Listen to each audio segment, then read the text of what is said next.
아멘. 하나님 말씀 마태복음 25장 1절부터 13절까지의 말씀입니다. 마태복음 25장 1절부터 13절까지의 말씀 우리 한 절씩 교독하도록 하겠습니다.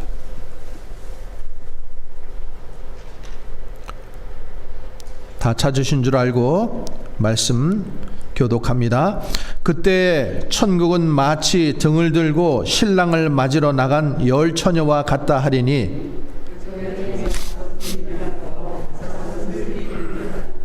미련한 자들은 등을 가지되 기름을 가지지 아니하고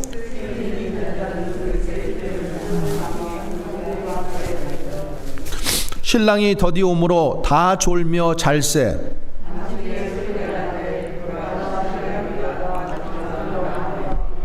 이에 그 처녀들이 다 일어나 등을 준비할세.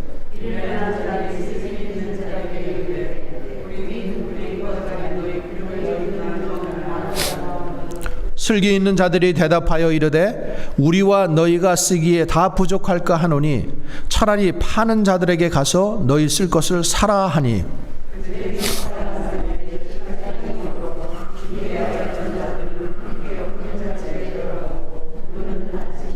그 후에 남은 처녀들이 와서 이르되 주여 주여 우리에게 열어주소서.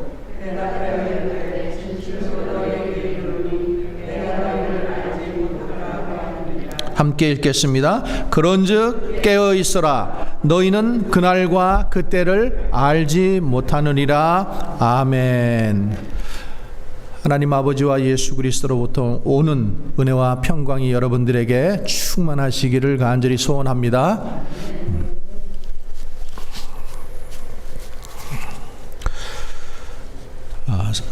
사무엘 베케트라는 사람이 작가인데 고도를 기다리며 이런 연극 극작가입니다. 그걸 썼는데 그것이 노벨 문학상을 받았어요. 그리고 그 연극이 전 세계적으로 아주 유명한 그런 작품입니다.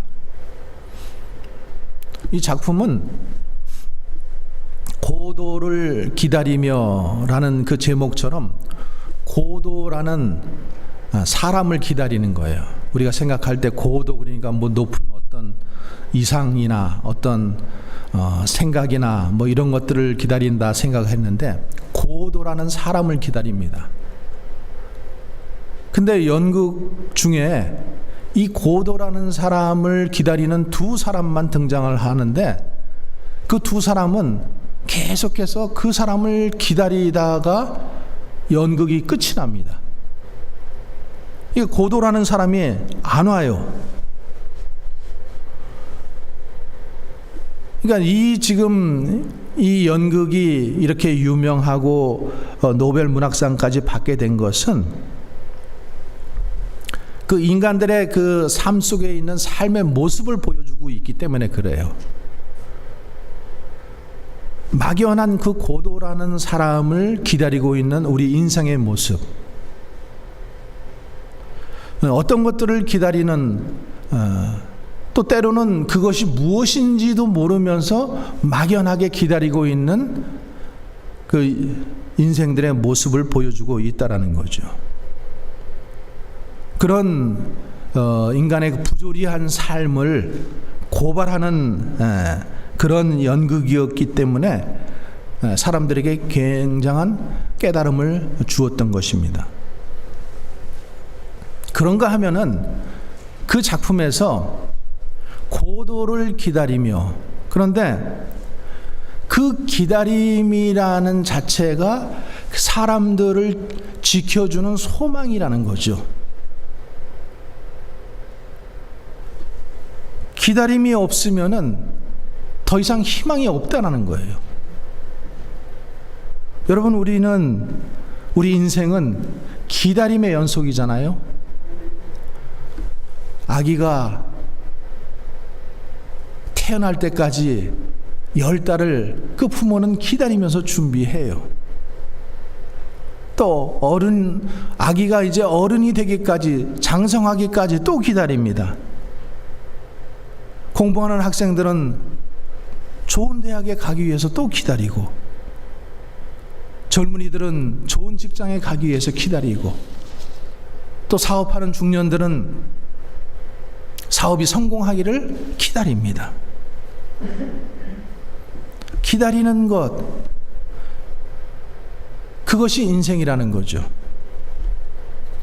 그런데 여러분, 우리가 경험한 것처럼 우리가 어떤 기다림 속에서 그것이 이루어졌다고 해서 모든 것이 끝나지는 않습니다. 또 그 목표, 이루었던, 생각했던 목표들이 달성되었을 때에 잠깐의 기쁨은 있지만은 또 다른 목표를 향해서 나아가고 있는 것이 인생의 모습입니다. 그래서 가장 불행한 사람은 누군가 기다림이 없는 사람이에요. 기다림이 없는 사람. 여러분, 늙었다라는 것은 나이가 많기 때문에 늙은 것이 아닙니다. 더 이상 소망이 없어지고 더 이상 기다릴 것이 없을 때 우리는 육신적으로나 영적으로나 늙은 것입니다. 그래서 우리가 무엇을 아직도 기다리고 있다? 소망하고 있다? 이것은 우리의 삶이 아직도 희망적인 존재라는 거예요. 신앙생활도 크게 다르지 않죠. 신앙생활도 기다림의 연속입니다. 그래서 신구약 성경 많은 말씀들이, 또 많은 인물들이 그 기다림이 어떻게 성취되어져 가는지를 보여주고 있고 증거하고 있고, 그리고 성경의 마지막 요한복음 22장 20절에서도 보면은 이것들을 증언하신 이가 이르되 내가 진실로 속히 오리라 하시거늘 아멘 주 예수여 오시옵소서. 기다림의 결국의 완성이 끝이라고 성경은 말씀하고 있어요. 또 예수님께서 승천하시면서 제자들에게 뭐라 그러셨어요? 사도행전 1장 4절에 보면 예루살렘을 떠나지 말고 아버지께서 약속하신 것을 너희가 어떻게 하라? 기다리라.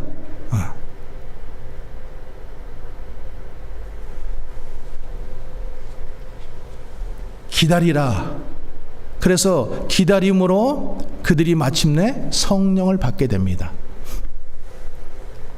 그런데 현대인들은 잘 기다리지 못하죠.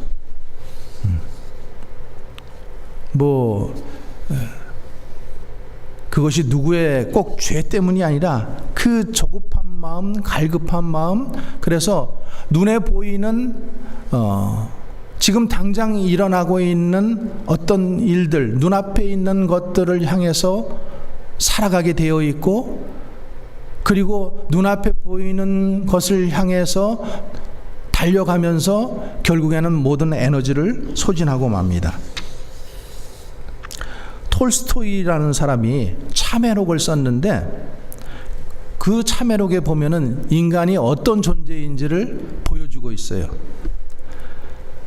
한 사람이 초원에서 맹수의 습격을 받았어요. 그래서 맹수의 습격을 받으니까 물로 뛰어들었습니다. 물로 뛰어오면은 물속으로 들어가면은 더 못 쫓아오니까. 그랬더니 물속에 들어갔더니 그 다음에는 악어가 기다리고 있는 거예요. 그래서 이 사람이 할 수 없이 땅과 물 사이에 있는 그 조그만 공간에 이렇게 보니까 거기에 그 나무 줄기가 이렇게 밧줄처럼 있는 거예요. 그래서 그것을 붙잡았어요. 그것을 붙잡고 지금 이 맹수에게서 또 악어에게서 지금 목숨을 지금 부지하고 있는데, 근데 이렇게 밧줄 끝을 보니까 거기에 검은 지하고 흰 지가 그 자기 밧줄을 갖다 갉아먹고 있는 거예요. 맹수에게 쫓겼어. 물속으로 피했더니 물속에서는 악어가 있어서 또 피했어. 그래서 간신히 밧줄을 잡았는데 밧줄 끝을 보니까 쥐들이 그 밧줄을, 자기 밧줄을 갉아먹고 있어요. 그런데 더 지금 희한한 것은 뭔가 하면니까 그 위급한 상황 속에서도 가만히 보니까 그 밧줄 끝에 꿀이 묻혀 있는데 그 위급한 상황 속에서 꿀을 핥고 있는 그 사람의 모습을 보고 있다라는 거예요. 그것이 인간의 모습이라는 거예요. 가장 위급한 시간 속에서도 그 꿀, 거기 떨어지는 그 꿀을 자기 혀로 핥고 있는 모습이 바로 인간의 모습이라는 거죠. 오늘 우리가 읽은 이 열처녀의 비유의 말씀은 우리가 이미 성경 말씀을 통해서 많이 들었던 말씀입니다. 잘 아시는 말씀이에요. 오늘 여기 말씀에 보면은 슬기로운 5처녀, 또 미련한 5처녀를 얘기합니다. 슬기로운 5처녀는 어떻게 했어요? 기름을 준비했어요. 자, 둘 다 등불을 들고 나갔어요. 신랑을 맞이하기 위해서. 이 신랑을 맞이하는 이 모습은 우리가 조금 좀 우리의 그 결혼 예식하고는 조금 틀리기 때문에 제가 설명을 드리겠습니다. 이 고대 유대 지방에서는 신랑이 신부를 데리러 신부 집으로 오는 거예요. 그 집에서, 자기 집에서 떠나서 먼 길을 오니까 저녁 늦게나 도착을 하는 거예요. 근데 그렇게 신랑이 신부 집에 와서 신부를 데려갈 때에 신부 들러리들이 나가서 신랑을 맞이하는 게, 그게 이제 그 혼례 예식의 과정입니다. 근데 오늘 그 혼례 예식의 과정을 예수님께서 비유로 말씀하셔요. 무슨 비유로 가지고 말씀을 하셔요? 천국에 관한 비유. 천국에 관한 비유. 그래서 이 지금 신랑을 맞이하는 신부들은 누구를 얘기할까요? 신랑은 예수님을 비유하죠. 또 신부는 누구를 얘기할까요? 교회를 얘기하는 거예요. 우리 기다리고 있는 모든 신부 들러리들, 우리들을 얘기하는 겁니다. 그래서 그렇게 기다리고 있는데 오늘 그 말씀에 보면 어떻게 됐어요? 5절 말씀에 지금 좀 지연됐다라는 거예요. 그죠? 5절 말씀에 한번 봅니다. 신랑이 더디옴으로 다 졸며 잘세, 미련한 5처녀냐 슬기로운 5처녀 다 같이 신랑이 더디오기 때문에 어떻게 했어요? 다 잤어요. 다 졸았어요. 그런데 6절 말씀에 밤중에 소리가 나되 보라 신랑이로다 맞으러 나오라 그랬을 때 다 같이 일어났습니다. 다 같이 일어났는데 7절 말씀에 보면 이에 그 처녀들이 다 일어나 등을 준비할세 미련한 자들이 슬기 있는 자들에게 이르되 우리 등불이 꺼져가니 너희 기름을 좀 나누어 달라. 등을 준비하고 기름을 준비했어요. 슬기로운 처녀들은. 근데 미련한 처녀들은 어떻게 했어요? 등만 준비해서 나간 거예요. 몸치장하기에만 바쁘고 다른 거에만 신경이 많이 쓰였던 거예요. 그러니까 이 신랑이 늦게 오는 것은 생각하지 못하고 자기가 등을 들고 나가면은 바로 신랑을 맞을 수 있을 것이라고 생각하고 자기가 신부도 아니면서 신부 들러리면서도 이 몸치장하기에만 바쁜 거예요. 중심, 그 중요한 것보다 중요하지 않은 것에 더 관심을 두었다라는 거죠. 그러니 급히 나가서 있다 보니까 신랑이 늦게 왔고, 그 늦게 온 신랑을 맞이하기 위해서 등불을 켜야 되는데 자기네 등불이 다 꺼져가니까, 기름이 모자라니까 슬기로운 처녀들에게 우리 등불이 꺼져가니 그 기름을 좀 나누어 달라. 이랬을 때에 그리스도 예수를 믿는 성도들의 모습에 보면은 이럴 때 인색하지 말고 서로 나누어주면서 다 같이 그 결혼 예식에 참여해야 되는 것이 예수님의 사랑이고 형제의 사랑 같잖아요. 근데 예수님께서 왜 이것을 이렇게 말씀을 하실까요? 신랑이 오셨을 때에 그 구원에 들어가는 자들은 인색하다라는 거예요. 엄격하다라는 것을 얘기하는 거예요. 평소에는 우리가 다 같이 한 공동체로서 신앙생활 하는 것 같아요. 그런데 그 신랑을 맞으러 거기에 들어갈 때에는 분명히 차이가 있다라는 거예요. 다 같이 신랑을 기다리고 있지만은 슬기로운 자와 미련한 자가 서로 나뉘게 된다라는 것을 주님은 이 지금 비유에서 말씀하시고자 하는 거예요. 여러분, 지금 이 25장 열처녀의 비유, 이 다음에 또 무슨 비유가 나오냐 하면은 달란트의 비유가 나옵니다.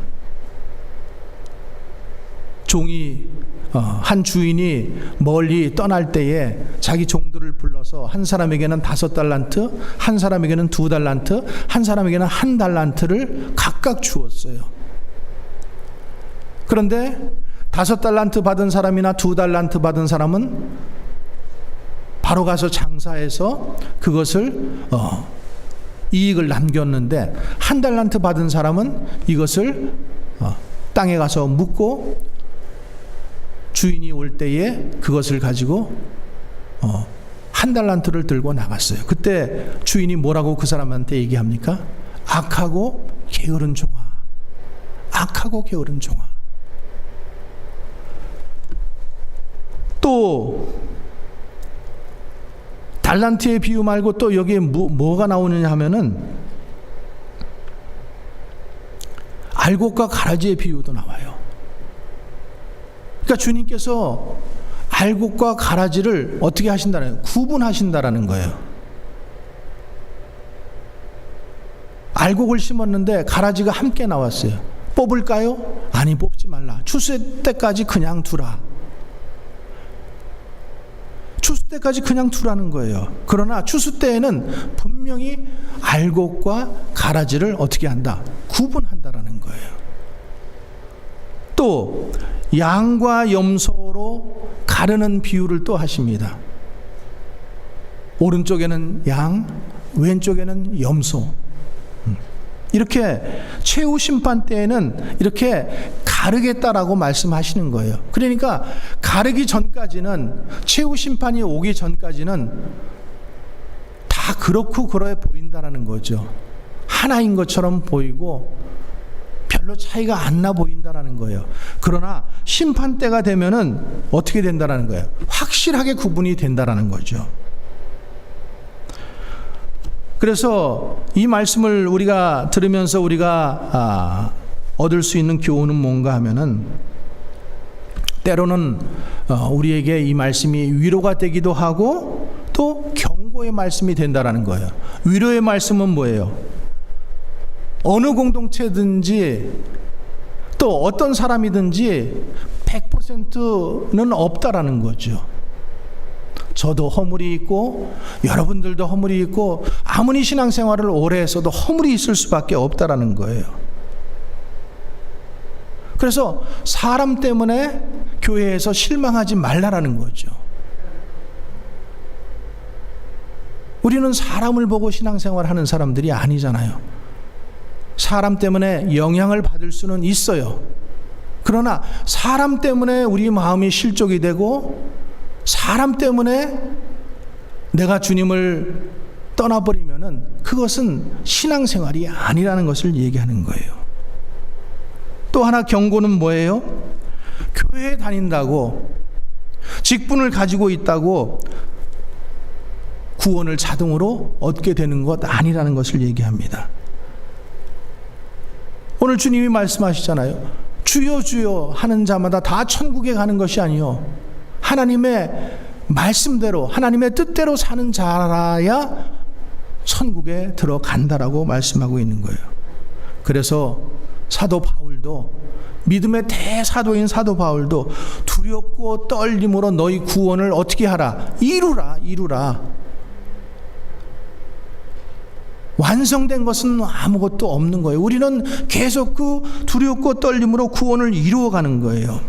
그래서 구원은 예수 믿는 것의 시작인 것입니다. 여러분, 결혼식 올렸다고 가정이 완성되는 거 아니잖아요. 그 다음에 사랑과 희생으로 서로 섬기고, 섬겨야지만 화목한 가정, 아름다운 가정 만들어가는 거예요. 또 생명이 태어났다고 다가 아니잖아요. 그 생명을 튼튼하고 건강하게 자라게 도와주고 먹여주고 입혀주고 재워주고, 그 함으로 인해 가지고 그 생명이 자라나는 거잖아요.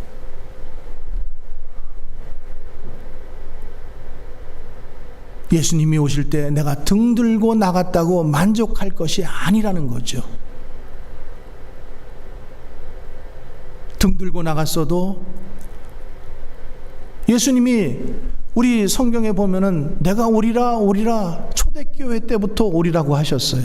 온다라고 하시는데 지금 2000년이 지났는데도 주님이 지금 안 오셨어요. 그럼 사람들의 마음이 어때요? 안 오시는가 보다. 혹시 우리 중에도 그렇게 믿는 사람은 한 분도 안 계실 줄 믿습니다. 그런데 주님은 그 말씀만 하신 게 아니라 내게는 하루가 1000년이고 1000년이 하루라 그랬어요.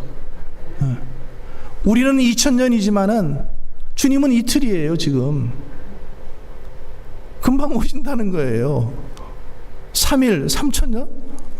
우리는 뭐 1000년은커녕 100년도 못 살고 죽을 인생들인데 주님은 반드시 오신다라는 겁니다. 두 번째는, 우리가 그러면은 이 기름을 준비해야 되는데 미리 준비해야 된다라는 거예요. 미리 준비하시기 바랍니다. 신랑이 도착하고 나서 그때 가서 기름을 준비하려고 하니까 이미 때는 늦으리.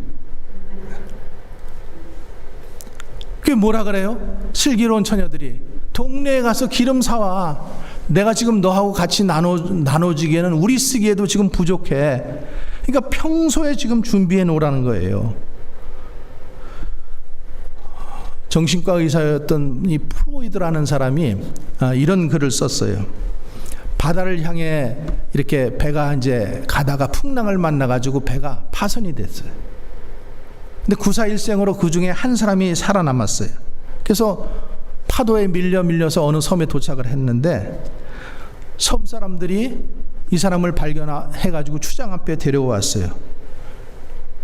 근데 이 사람은 이제 이 자기가 이제는 마지막이구나, 죽게 생겼구나, 이렇게 두려워하고 있는데, 뜻밖에도 그 사람들이 자기를 왕으로 섬기겠다라는 거예요. 그래서 갑작스레 그 섬의 왕이 돼버려요. 그래서 이 사람이 이제 시간이 조금 흐른 다음에 그 마을 사람들에게 물어봤어요. 왜 나를 이렇게 왕으로 대하는가? 그랬더니 이렇게 얘기해요. 이 섬에서는 1년에 한 번씩 왕을 세웠다가 1년이 지나면은 그 왕을 무인도로 보낸대요. 그래서 돌아오지 못하게 하고 거기서 스스로 죽게 만든다라는 거예요. 그러니까 이 사람이 구사일생으로 살긴 살았지만은 이 말을 들으니까, 그러면 내가 지금 1년 지나고 나면 나도 어떤 무인도로 쫓겨가게 될 것이고 거기서 죽게 되는구나. 그래서 이 사람은 자기가 왕일 때 신하들을 시켜가지고 배를 띄워가지고 그 섬에다가, 무인도 섬에다가 나무도 심게 하고 과일나무, 곡식 이런 것들을 자라게 미리 준비를 쫙 해놨어요. 그리고 1년이 정말로 지나니까 그 마을 사람들이 자기를 그 무인도로 쫓아내더라는 거예요. 그러나 자기는 어떻게 해요? 준비가 다 돼 있잖아요. 그러니까 무인도에 쫓겨나서도 굶어 죽지 않고 여생을 잘 살았다라는 얘기가 있습니다. 여러분, 기회는 있을 때 붙잡아야 됩니다. 권세는 있을 때 사용하는 것처럼 우리가 예수 믿을 때가 있다라는 거죠. 지금이 은혜 받을 때요, 구원의 날이라고 주님은 말씀하셨어요. 그래서 우리는 이때 준비해야 되는 거예요. 이때. 막상 그날 당하면은 아무 소용이 없습니다. 신앙은 하루하루 우리가 쌓아가는 거예요. 여러분, 기름을 짤 때에 우리는 지금 기름이 떨어지면은 마트에 가서 그냥 그 기름을 사오니까 우리는 기름이 어떻게 짜여지는지 몰라요. 그런데 여러분, 기름이 한 방울 한 방울 떨어지는 거예요. 한 방울 한 방울이 모아져서 한 병이 되는 거고 한 통이 되는 거잖아요. 그것처럼 우리의 신앙도 한 방울 한 방울입니다. 지금 그 한 방울 한 방울 떨어지는 것이 한 병이 안 된다고 우리가 실망할 필요도 없고, 우리는 주님을 믿는 믿음 안에서 살아가는 사람들이기 때문에 한 방울이 모여서 한 병이 되어질 줄 우리는 소망하고 살아가는 거예요. 기름은 자기가 준비해야 돼요. 자기 기름은 자기가 준비해야 되는 거예요. 그 슬기로운 다섯 처녀, 미련한 다섯 처녀가 있는데 평소에 아무리 친했어도, 부부처럼 가까웠어도 인색한 것 보세요. 안면 바꾸는 것 보세요. 구원에는 내가 내 와이프 치마꼬리 붙잡고 갈 수 없다라는 거예요. 내 신앙, 내가 평소에 어떻게 신앙생활을 했는가, 내가 살아있는 이 동안 어떻게 내가 주님 앞에 인생을 살았는가가 우리의 신앙생활에 한 방울 한 방울이 된다라는 거죠. 그래서 대신 살아줄 수도 없고 다른 사람 것을 빌릴 수도 없어요. 결국 자기가 선택하고 자기가 책임져야 되는 거예요. 인생도 마찬가지잖아요. 자기가 선택하고 누가 대신 살아줄 수 없잖아요. 우리 자녀들 안타깝지만은 대신 살아줄 수 없잖아요. 자녀들은 자녀들의 인생이 있는 거예요. 도와줄 수는 있을 망정 결국 선택하고 책임지는 것은 그들의 몫인 거예요. 세 번째는 우리가 기름을 준비하는데 어떤 기름을 준비해야 되는가? 올리브유를 준비할 것인가? 카놀라유를 준비할 것인가? 콩기름을 준비할 것인가? 종류가 있다라는 거죠. 네? 어떤 기름을 준비해야 될까? 그 기름은 신랑 되신 예수님 앞에 들고 갈 수 있는 기름입니다. 주님이, 그 신랑 되신 주님이 받으시고 기뻐할 수 있는 기름이에요. 여러분, 우리는 1년의 지금 마지막 달 12월 달 첫 번째 주일을 보내고 있습니다. 이때쯤 되면은 우리는 한 해를 돌아보게 되어 있어요. 그런데 우리 인생도 한번 돌아보는 거예요. 그래서 우리가 주님 앞에 주님을 맞이할 기름이 과연 있는가? 있다면은 무슨 기름인가? 한번 우리는 볼 필요가 있다라는 거죠. 어떤 기름을 준비해야 되는가는 오늘 성경이 그 답을 주고 있어요. 열처녀의 비유 후에 달란트 비유가 나오고 있고, 양과 염소의 비유가 나오고 있고, 또 곡식과 알곡과 가라지의 비유도 나와 있습니다. 우리에게 주신 인생의 기간들이 우리는 각자 다 있다라는 거죠. 풀은 마르고 꽃은 시들고 풀은 마르고 잎이 시드니 우리에게 그 구원의 날, 끝나는 인생의 끝나는 날이 있다라는 거죠. 인생의 연수가 70이요 강건하면 80이라고 성경은 분명히 말씀하고 있어요. 그래서 우리는 인생의 그 연수, 그 전에 죽는 사람도 있고 그 후에 죽는 사람도 있겠지만은 주님께서 평균적으로 말씀하신 그 나이가 우리가 주님 앞에 갈 수 있는 나이라는 것을 우리는 기억해야 돼요. 내가 죽을 때가 다 되면은 그때 가서 믿지. 이런 얌체 신앙 가지면 안 됩니다. 십자가의 강도처럼 그 강도상에, 그 십자가상에서 내가 주님을 믿습니다. 그래서 내가 오늘 나와 함께 낙원에 있으리라 구원은 받았을는지 모르겠지만은 오늘 이렇게 여기에 나오는 것처럼 한 방울 한 방울 기름이 없다라는 거예요. 기름이. 주님 앞에 갔을 때 정말로 내가 나를 위해서 무엇을 하고 살았는가, 내 인생 70년 80년을 무엇을 하고 살았는가 주님이 물어봤을 때에 우리가 정말로 내놓을 수 있는 게 있는가. 어떤 사람이 꿈을 꿨어요. 근데 꿈속에서 예수님이 나타나더래요. 그래서 주님께서 너는 지금까지 나를 위해서 한 일이 뭐냐고 이렇게 물어보더래요. 그래서 가만히 자기가 꿈속이지만은 자기가 살아온 인생을 쭉 돌아보니까 사업도 하고 뭐 직장 생활도 하고 교회도 봉사는 했지만은 그냥 뭐 조금이더래요.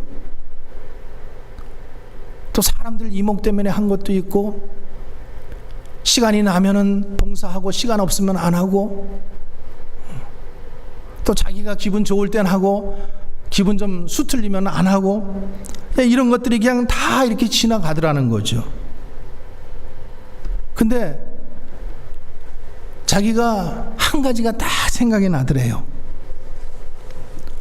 어떤 추운 겨울날 자기가 하나님의 복음을 어떤 안 믿는 자에게 전했던 것, 잘못하지만은 그에게 복음을 전했던 그 한 가지가 생각이 나더래요. 그래서 그것을 말하니까 주님께서 나도 안다 그러시더래요. 그러면서 꿈을 깼대요. 그러니까 내가 주님 앞에, 그 사람이 꿈속에서 잠시 느꼈지만은 꿈속에서 주님 앞에 했던 것이 너무나 없는 거예요. 성경 좀 나눠준 것, 전도하라고 그러니까 마지못해서 가서 전도했던 것, 귀에 못이 박히게 교회에서 전도해야 됩니다. 전도하라. 그래도 전도 안 하고 억지로 가서 한번 했던 것, 그게 기억이 나더라는 거죠. 우리가 주님 앞에 섰을 때에 가져갈 수 있는 것, 그것은 우리가 이 땅에 살면서 우리가 지금 주님을 위해서 흘리는 땀 한 방울, 눈물 한 방울, 그것이 기름이 될 줄로 믿습니다.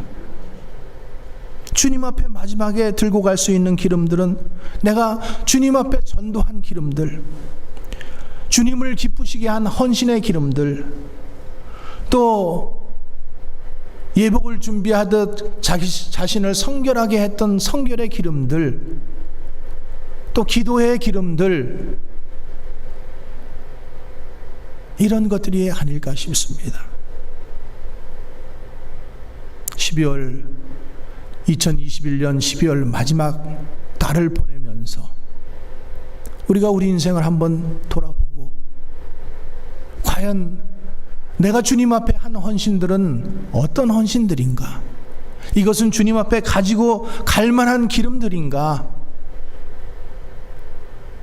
깊이 생각하시고 슬기로운 다섯 처녀처럼 기름과 등을 잘 준비해서 혼인잔치에 참여하는 우리 모두가 되기를 주님의 이름으로 간절히 축원합니다.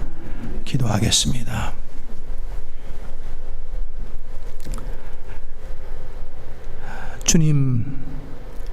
주님을 믿고 산다고 하지만 아직도 부족한 것 뿐입니다. 또 올 한 해를 믿음으로 산다고 고백했지만은 한 해를 돌아보니 우리 스스로가 봐도 형편없습니다. 주님, 오늘 주신 말씀 우리 마음속에 깊이 다시 한번 새겨보며 나는 주님 앞에 들고 나갈 수 있는 등과 기름이 준비되었는가? 각자의 삶을 돌아보며 다시 한번 결단할 수 있는 우리 모두가 되기를 예수 그리스도의 이름으로